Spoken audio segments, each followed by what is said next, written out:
ഞാൻ ചോദിച്ചു, ആൺകൊച്ചാണോ വേണ്ടിയത് പെൺകൊച്ചാണോ? അവർ പറഞ്ഞു നാളെയാ പ്രസവം, ഇനിയിപ്പോൾ പറയാനൊക്കോ? ഞാൻ പറഞ്ഞാലും എന്നാലും പറ, ഞാൻ ദൈവത്തിൻ്റെ ഒക്കെ പറയാം. അയ്യോ ഇത് പെൺകൊച്ചാന്ന് ഞങ്ങൾ അറിഞ്ഞു. ഞാൻ പറഞ്ഞു നിങ്ങൾക്ക് വേണ്ടിയത് ആൺകൊച്ചോ പെൺകൊച്ചോ?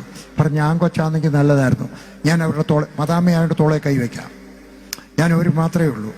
അവർ ഇടത്തുവശത്താണ് അവിടുത്തെ വണ്ടി ഓടിക്കുന്നത്. ഞാൻ എൻ്റെ ഇടത്ത് കൈ അവരുടെ തോളയിലിട്ട് വെച്ചിട്ട് പറഞ്ഞു, കർത്താവായ യേശുവിൻ്റെ നാമത്തിൽ ഈ പുഷ്പൻ്റെ ഭാര്യയുടെ വയറ്റിനകത്തുള്ള സ്ത്രീ കുഞ്ഞ് ആണായിട്ട് മാറട്ടെ യേശുവിൻ്റെ നാമത്തിൽ. ഇദ്ദേഹത്തിന് ഇത് എന്തു പറ്റി?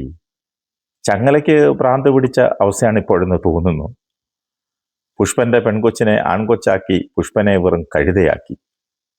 അതൊക്കെ പോട്ടെ, സർവ്വ സൃഷ്ടിക്കും കാരണഭൂതനായ ദൈവത്തിന് എന്താ പുഷ്പന്റെ ഭാര്യയുടെ വയറ്റിൽ പെൺകൊച്ചിനെ കൊടുത്തത്?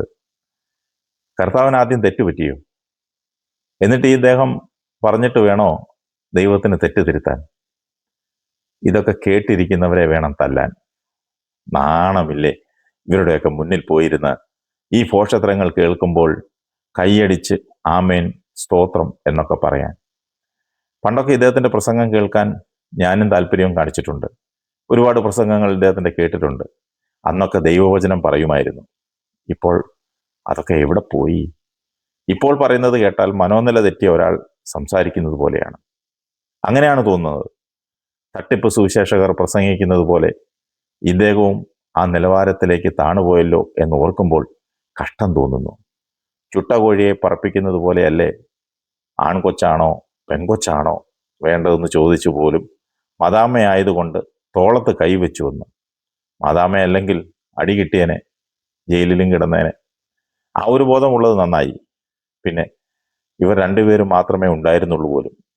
പിറ്റേ ദിവസം പ്രസവിച്ചിട്ട് ആണാണോ പെണ്ണാണോ എന്ന് പറഞ്ഞില്ല. അത് പറയില്ലല്ലോ. പറഞ്ഞാൽ കള്ളം തെളിയില്ലേ? എൻ്റെ പൊന്നു സഹോദര, പ്രായമൊക്കെ ആയില്ലേ?